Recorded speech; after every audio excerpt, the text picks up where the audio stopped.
Hello friends, vision class में आपका स्वागत है। आज हम लोग 10 मोस्ट इंपॉर्टेंट रीजन के क्वेश्चन करेंगे जो बहुत ही इंपॉर्टेंट है, क्योंकि इसमें क्वेश्चन काउंटिंग फिंगर डाइस से क्वेश्चन लिया गया है। तो प्लीज़ इसकी मत कीजिएगा, क्योंकि यहाँ पे बेसिक के साथ साथ शॉर्ट ट्रिक बताई जा रही है, जिससे आप उस क्वेश्चन को कैच कर सको। आप बता सकोगे अगर इस टाइप का क्वेश्चन मिल गया तो हम लगा सकते हैं। इस तरह से ट्रिक बताई जा रही है, तो प्लीज़ मिस मत कीजिएगा। क्वेश्चन नंबर 1 देखिए, इसमें कह रहा है फाइंड मिसिंग नंबर। अब देखिए, कभी भी सर्कल का क्वेश्चन देखे ना, सर्कल का क्वेश्चन, ठीक है, उसमें एक चीज़ कॉमन रहती है, या तो आरोही क्रम में होती है या अवरोही क्रम में होती है। आरोही मतलब बढ़ते हुए क्रम, ओके, और अवरोही मतलब घटते हुए क्रम, ठीक है, ये चीज़ें होती हैं। या फिर सबसे पहले देख लेते हैं कि वर्ग है कि नहीं, क्यूब है कि नहीं, ठीक है, ये 4 चीज़ें हमें देखना रहता है, ठीक है। तो अगर हम देखें इसमें ना, तो सबसे पहले मैंने क्या कहा था, आरोही और अवरोही देखने से पहले ना हमें क्या करना है, वर्ग और क्यूब देखना है, ठीक है। तो देख लेते हैं, 4 है, 7 है, 11 है, यहाँ पे ठीक है, 64 है। अभी जो 64 होता है ना, 4 का क्यूब होता है। 343 जो होता है ना, 7 का क्यूब होता है। समझ में आ गया? यहाँ से हमने 2 चीज़ें पकड़ी, 343 7 का क्यूब है और 64 4 का क्यूब है, ठीक है। अब यहाँ पे जब 7 हमने देखा और 4 देखा, तो हमारा दिमाग लगा कहाँ पे? यहाँ पे। ये 4 है, ये 7 है। मतलब भाई ऐसा तो नहीं कि ये जो इस तरह है ना, ये तिर्यक है। ये 4 का हमने क्यूब कर दिया तो 64 हो गया। फिर ये इस तरह तिर्यक है ना, तो 7 का क्यूब किया तो हमें 343 मिल गया। तो हमारा ट्रिक ये रहा कि हम 11 का क्यूब करेंगे और हमारा मिल जाएगा। तो 11 का क्यूब करेंगे तो ये 1331 होता है, ओके। और ऑप्शन कौन-सा मिला? ऑप्शन डी हमारा राइट आंसर हो जाएगा। ठीक है, समझ में आया? यहाँ पे हमने क्या किया है, आरोही अवरोही करने से पहले हमें देखना है कि कोई तो अंक ऐसा होगा कि क्यूब होगा या फिर स्क्वायर होगा, ठीक है। अगर ये दोनों नहीं होता ना, तो हम आरोही या अवरोही पे काम करते हैं, ओके। तो यहाँ पे ध्यान रखिएगा। क्वेश्चन नंबर 2 देखिए, अब ये भी सर्कल वाला है, ठीक है। हमें क्या करना है, सबसे पहले क्यूब देखना है या फिर स्क्वायर देखना है। तो देखिए 15 21 15 21, ओके।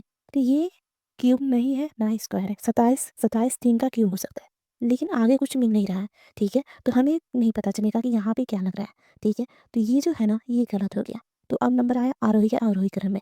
आरोही ये होता है छोटे से बड़ा नंबर, ठीक है, और ठीक इसके उल्टे अवरोही में बड़े से छोटा, ठीक है। तो हम छोटे से बड़ा ना पकड़ते हैं या फिर बड़े से छोटा पकड़ लेते हैं, लेकिन उससे पहले ना हम चेक कर लेते हैं ऑप्शन में कैसे दिया है। 8 दिया है, 7 दिया है, 9 दिया है, 10 दिया है। तो सारे छोटे नंबर है, ओके। जो सारे छोटे नंबर जितने भी यहाँ पे होंगे ना, एक्स, सारे छोटे नंबर है, तो हम बड़े से पकड़ लेते हैं। बड़े से हम छोटे पर चले जाते हैं, यानी अवरोही चले जाते हैं। अब जब अवरोही पे चले आए तो या तो माइनस हो या तो भाग होगा, क्योंकि प्लस गुणा तो आरोही में होता है और अवरोही में घटते हुए क्रम में माइनस हो या फिर भाग होगा।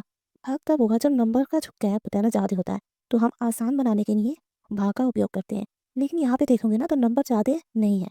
तो यहाँ पे देखोगे ना, तो नंबरों के भी जो गैप है ज़्यादा नहीं है, 15 21 27 आराम से हो जाएगा। तो हम अवरोही कर रहे हैं ना, यानी कि बड़े से छोटे, तो हम 27 यहाँ पे, 21 15 यहाँ पे मिसिंग नंबर है। ऐसे एक तरह से सीरीज बन गया अवरोही का। तो यहाँ पे 27 से 21 जाना -6, 21 से 15 जाना -6 करेंगे, 15 आ जाएगा, ओके। तो यहाँ पे क्या पता चला, ये -6 होगा, तो यहाँ पे भी -6 होगा। अब 15 में से 6 गया, कितना बचा? 9। यहाँ पे 9, यानी कि मिसिंग नंबर हो गया 9, यानी कि ऑप्शन सी हमारा राइट आंसर हो जाएगा। समझ में आया कि हमें कैसे लगाना है? क्वेश्चन नंबर 3 देखिए, इसमें मिसिंग नंबर ज्ञात करनी है। तो कभी भी इस तरह का क्वेश्चन दे ना, ऐसे दे ऐसे दे, तो जो किनारे-किनारे होता है ना, उन सभी को किसी तरह कलेक्ट करके हमें बीच वाला लाना रहता है। तो हमें बीच वाला लाना रहता है किसी तरह से, ठीक है। अगर कभी भी यहाँ पे मिसिंग नंबर दे दे और ये दे दे, ओके, ओके, ऐसे दे दे, तो हमें क्या करना रहता है, तभी हमें कलेक्ट करके बीच वाला ही नंबर लाना रहता है, ठीक है। ये ध्यान रखिएगा। तो हमें क्या करना है, बीच वाला लाना है। तो हम कैसे लाएंगे, यहाँ पे जो ये तिर्यक है 12 5, तो 12 5 60 हो जाता है, बीच वाला आ गया। फिर 15 और 4, इसका गुणा करेंगे तो ये 60 हो जाएगा। 2-3 क्वेश्चन हमने इस टाइप का कर चुके हैं, तो यहाँ से हमारा दिमाग खुलेगा ना कि हम ऐसे भी लगा लेंगे, ओके। अब देखो 3 है 14, 14 तिया 42 हो जाएगा। 6 7 आपस में गुणा करें, 6 7 42 हो गया, ठीक है। तो समझ में आया यहाँ पे ट्रिक क्या लग रहा है, ये जो किनारे-किनारे का है ना, ये इनका आपस में गुणा कर रहे हैं, जो ये तिर्यक है यहाँ पे, इनका आपस में गुणा कर रहे हैं, जो गुणा करके जो मिला वो बीच वाला नंबर रह रहा है। तो 26 तिया कितना होता है? 26 तिया 78 होता है। अब देखो 13 छके 78, यानी कि दोनों सेम होना चाहिए। ये वाला भी और ये वाला भी, दोनों सेम होना चाहिए, तो ये गुणा करेंगे तो यहाँ पे मिल गया 78, यानी कि ऑप्शन सी हमारा राइट आंसर हो जाएगा। तो कभी भी इस तरह का क्वेश्चन देखो ना, तो ये करना, ओके। तिर्यक भी हो सकता है। इससे पहले एक वीडियो में मैंने बताया था कि हमें और कौन सा ट्रिक लगाना पड़ेगा इसमें, ओके। तो प्लीज़ जाकर देख लीजिए पिछले वीडियो को। क्वेश्चन नंबर 4 देखिए, इसमें कह रहा है कि हमें ये वाली मिसिंग नंबर याद करनी है। तो हम ऑप्शन से चेक करें कि यहाँ पे नंबर कितना-कितना है, मतलब बड़ा है या छोटा है। तो 8 है, 10 है, 14 है, 16 है। तो सबसे बड़ा नंबर इसमें 45 होगा, ओके। 8 10 14 16 एक्स की जगह पर हो सकता है, यानी कि ये क्या है, अगर हम छोटे से बड़े करें या फिर बड़े से छोटे, तो ये आरोही या अवरोही चल रहा है, ठीक है? तो हमें छोटा लाना है, तो हम क्या करते हैं, बड़े से छोटे कर लेते हैं। यानी कि 45, 29 सेम टू सेम सर्कल की तरह ये है, ठीक है?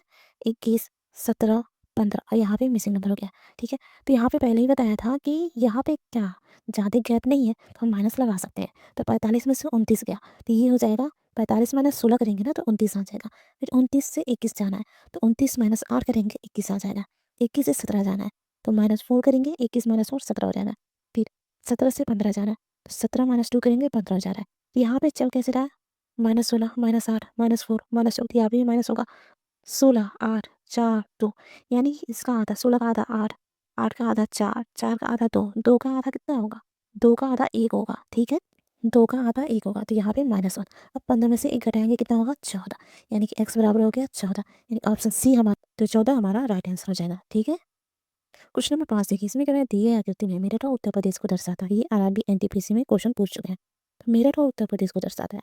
अब जो उत्तर प्रदेश है ना, भारत का एक राज्य है, ठीक है? और जो मेरठ है ना, उत्तर प्रदेश का एक जिला है, ठीक है? तो मेरठ किस में आएगा? उत्तर प्रदेश में। तो मेरठ ये है और ये किसके अंदर आएगा? उत्तर प्रदेश के, यूपी के। कौन सा मैच कर रहा है? ये वाला ऑप्शन सी, ये हमारा राइट आंसर हो जाएगा। ये मेरठ हो जाएगा और ये वाला यूपी हो जाएगा, ठीक है? क्वेश्चन नंबर 6 देखिए, इसमें कह रहा है अंग्रेजी वर्णमाला में अक्षर पी के ठीक बाई कौन सा अक्षर होगा? तो यहाँ पे जो अक्षर पी के ठीक बाई कौन सा अक्षर होगा, ये चीज़ बताना है आपको। तो कभी भी ये कहे ठीक बाई कौन सा अक्षर होगा, तो हम क्या करते हैं, ये पी है ना, ठीक है? पी में से एक घटा देते हैं। जब पी में से एक घटाओगे यानी कि अल्फ़ाबेट में ए बी सी डी करोगे, तो एम एन ओ पी ऐसे आएगा ना, तो पी में से एक घटाना है यानी कि पी से पहले एक कौन सा अक्षर होगा वो देखना है, तो वो हो जाएगा ओ, यानी कि इसका राइट आंसर हो जाएगा ओ, ठीक है? अब यहाँ पे जो ट्रिक लगता है ये होता है एम माइनस वां अक्षर, एम माइनस वां अक्षर होता है, ऐसे होता है, ठीक है? कभी भी कहे इस अक्षर के ठीक बाई कौन सा अक्षर होगा, तो आप ये ट्रिक लगा देना, एम माइनस वां अक्षर, यानी कि जो भी अक्षर दिया होगा उसमें से एक घटा देना या फिर उससे एक पहले जो भी होगा अक्षर वो हमारा राइट आंसर हो जाएगा, ठीक है? क्वेश्चन नंबर 7 देखिए, ये क्या अल्फ़ाबेट सीरीज़ का क्वेश्चन है। ये एसएससी 2010 में क्वेश्चन पूछ चुका है। तो यहाँ पे पता है क्या करना है कि ई है, एच है, एल है, ओ है, एस है, ये मिसिंग नंबर, ये मिसिंग नंबर, ठीक है? तो हम 2 तरीके से कर सकते हैं। एक तो हमने सीखा था ई ज्योति, ओके, ये सीखा था। ये 5वां, ये 10वां स्थान, ये 15वां स्थान, ये 20वां स्थान, ये 25वां स्थान, ऐसे था ना? तो वैसे भी कर सकते हैं, वैसे तो और आसान है। ये 5 नंबर पे आएगा, ये 8 नंबर पे आएगा। ओके, ये 15 नंबर पे आएगा। एल जो होगा ये कितने नंबर पे आएगा? जे के एल होता है, तो जे 10, के 11, एल 12। ओके, एल जो होता है 19 नंबर पे आता है। तो 5 और 8, 5 + 3 8, 8 + 4 12, 12 + 3 15, +4 करेंगे तो ये 19 हो जाएगा, ठीक है? तो चल कैसे रहा है? +3 +4 +3 +4, तो यहाँ पे +3 होगा, फिर यहाँ पे +4 होगा। तो 19 + 3 कितना होगा? तो 19 + 3 22 होगा, ठीक है? 22 किसका है? 22 भी का होता है, STUV, टी का 20 है, यू का 21 है, वी का 22 है। ओके, ये भी हो गया। फिर 22 + 4 26 होता है, 26 किसका होता है? जेड का, लास्ट वाला, यानी कि यहाँ पे जेड, VZ, ये हमारा राइट आंसर हो जाएगा। अब ये करोगे ना तो आराम से हो जाएगा, ठीक है ना? जब अल्फ़ाबेट में गिनने लगोगे ना ABCD EFGH है, तो ये ई है प्लस इतना है, फिर इतना है, तो वहाँ पे टाइम लेता है, ठीक है? तो ये याद कर लो, ये मिसिंग नंबर में भी काम आता है, कोडिंग डिकोडिंग में भी काम आता है, और बस इतने से ना हम आधे क्वेश्चन रीजनिंग के कर लेते हैं आराम से। ओके, तो ये याद कर लो। क्वेश्चन नंबर 8 देखिए, इसमें कह रहा है निम्नलिखित आकृति में त्रिभुजों की संख्या ज्ञात कीजिए। तो एसएससी जीडी में ये क्वेश्चन पूछ चुका है। तो यहाँ पे त्रिभुजों की संख्या ज्ञात करनी है। मैंने पिछले वीडियो में इसका बेसिक बताया था, एक बार और देख लीजिए। ये जब भी ट्रायंगल और बीच में लाइन खींच लेते हो, हम 1 2 जैसे गिनते गिनते हैं ना, वैसे ही कंटिन्यूअसली गिनते गिनते जाओ और खाना भरते जाओ, और जितना भरा उसको जोड़ दो। 1 है, 2 है, तो 1 + 2 3। तो इसमें ट्रायंगल की संख्या 3 है। अब देखो ऐसी आकृति बन रही है कि नहीं, तो यहाँ पे देखोगे ना, बन रही है ना, तो यानी कि इसमें ट्रायंगल संख्या 3 है।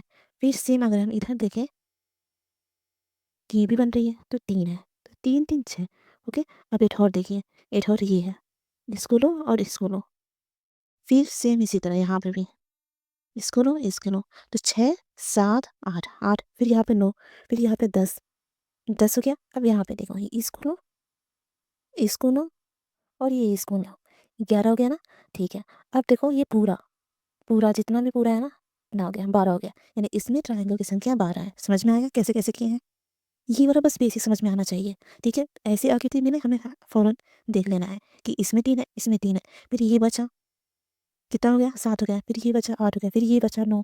देखो ये ऐसे 9, फिर ये ऐसे 10, फिर यहाँ पे हमने क्या किया, इसको पूरा ले लिया 11, ओके। और फिर ये पूरा था 12, समझ में आया? तो यहाँ पे समझ में आया, हमें बस ये जानना था कि ये बेसिक है। तो जब ऐसी आकृति दिखे तो हमें फ़ौरन 3 रख दो, उसमें ट्रायंगल संख्या 3 है। तो यहाँ पे ऐसी आकृति दिखी यहाँ पे, ओके, ऐसी आकृति दिखी तो हमने कहा 3 है इसमें। फिर सेम टू सेम इधर आकृति देखी, यहाँ पे ऐसी आकृति देखी तो हमने कहा इसमें 3 है। तो 3 3 6 हो गया, ठीक है। अब देखिए, अब यहाँ पे ये है ना, यहाँ पे ये भी तो एक है, ट्रायंगल बना रहा है, 7 हो गया। फिर सेम टू सेम इधर वैसे ही है तो ये 8 हो गया, ठीक है। अब यहाँ पे देखिए, यहाँ पे ये अकेले बना रहा है, 9 हो गया, 9 हो गया ना, ठीक है। अब इसको मिटा दीजिए, 9 है ना, ठीक है। अब यहाँ पे देखिए, इनको लेकर दिख रहा है तो ये हो गया 10, सेम टू सेम इधर भी, तो ये हो गया 11। फिर अब बचा कौन, बस बड़ा वाला बचा, बस बड़ा वाला बचा, तो ये हो गया 12। यानी कि इसमें त्रिभुजों की संख्या कितनी है, 12, ओके। क्वेश्चन नंबर 9 देखिए, इसमें क्या निम्नलिखित आकृति में त्रिभुजों की संख्या ज्ञात कीजिए। तो सेम टू सेम इसमें भी वैसे ही है, लेकिन यहाँ पे देखिए कि हमें क्या करना है, इसमें त्रिभुजों की संख्या ज्ञात करनी है। तो सबसे पहले ये देखिए, जहाँ जहाँ रेड है ना उसे ही बस देखिए, ऐसे, ऐसे, ओके, ऐसे। ये क्या बना रहा है, ये ऐसे बना रहा है, ऐसे बना रहा है, स्क्वायर है, ऐसे बना रहा है। तो मैंने पिछले वीडियो में बताया था इसका बेसिक, कि कभी भी इस तरह बने ना और इसमें पूछे ट्रायंगल की संख्या कितनी है, तो इसमें भी कंटिन्यूसली खाना बनना है, 1 2 3 4, ओके। और जो लास्ट वाला होगा ना नंबर, 4 करना है, गुणे 2 करना है, ये हो जाएगा 8। यानी कि इसमें ट्रायंगल की संख्या 8 है, ठीक है। तो यहाँ पे मिल गया, जो बाहर वाला है वो 8 है, ठीक है। तो यहाँ पे देखो और इसको देखो, अभी इससे पहले इस क्वेश्चन में मैंने बताया था, ऐसे ट्रायंगल जहाँ भी बने वहाँ ट्रायंगल की संख्या होती है 3। तो ये हो गया 3, सेम इसी तरह 3, सेम इसी तरह 3, सेम इसी तरह 3। तो कितना हो गया, 3 3 6 3 9 3 चौको 12, और 12 8 20 हो गया। तो यहाँ पे कितने हो गए, 3 3 6 3 9 3 चौको 12, 12 8 20, 20 हो गया ना। यानी कि इसमें त्रिभुजों की संख्या कितनी है, 20 है। यानी ऑप्शन ए हमारा राइट आंसर हो जाएगा, ठीक है। हमने जब ट्रिक से किया ना तो इसमें सारा आ गया, ओके, सारा आ गया। इसमें ट्रिक से किया, इसमें ट्रिक से किया तो सारा आ गया। इसमें त्रिभुजों की संख्या कितनी है, 20 है। यहाँ पे ये याद रखिएगा और ये याद रखिएगा, ठीक है। क्वेश्चन नंबर 10 देखिए, इसमें कह रहा है उस वालों के विपरीत फलों पर कितने बिंदु हो गए जिसमें 2 बिंदु है। तो साफ साफ यही कह रहा है कि जिसमें 2 बिंदु है ना, उसके अपोजिट जो होगा ना वो क्या होगा, ठीक है। कितने बिंदु होंगे, तो यहाँ पे 2 दिख रहा है, यहाँ पे 2 दिख रहा है, ठीक है। तो अगर इन दोनों में कंपेयर करें, ठीक है, तो देखिए जो यहाँ पे 2 दिख रहा है ना, तो जो दिख रहा है ना सामने 3 है 5 है, ये नहीं होगा, ये अपोजिट होता ना 2 के, तो दिखता ही नहीं, साफ साफ यही समझो, जो अपोजिट होता है वो दिखता ही नहीं। तो 3 है 5 है, 5 है, कट गया। इसमें देखो 2 है, 1 है 3 है, तो 3 है नहीं, 1 है, ये कट गया, बचा 4 और 6, 4 और 6। तो अब देखो इस वाले में देखो, इस वाले में देखो, सेकेंड और फोर्थ डाइस में देखो, ठीक है। तो यहाँ पे देखो कॉमन देखो कौन कौन सा है, तो यहाँ पे देखो 4, सॉरी, यहाँ पे देखो 4 है, ठीक है, यहाँ पे 4 है, फिर यहाँ पे 6 है, यहाँ पे 6 है, ठीक है। तो 4 6 4 6 है ना, यानी कि 5 और 1 एक दूसरे के अपोजिट होंगे, 5 और 1 एक दूसरे के अपोजिट होंगे, ठीक है।